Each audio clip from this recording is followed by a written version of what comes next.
گوشت پکاتے وقت ہڈی سے خون نکلنا، یہ مسز وقاص لاہور سے پوچھتی ہیں جب ہم گوشت پکا رہے ہوتے ہیں تو کبھی ہڈیوں سے خون نکلنے لگتا ہے اور وہ خون ہانڈی کے اندر ہی چلا جاتا ہے،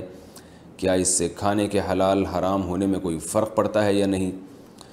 دیکھیے قرآن مجید نے جو خون کو نجس قرار دیا تو دم مسفوح کو، او دم مسفوحا او فسقا اہل لغیر اللہ بھی، کہ وہ خون جو بہتا ہوا ہو،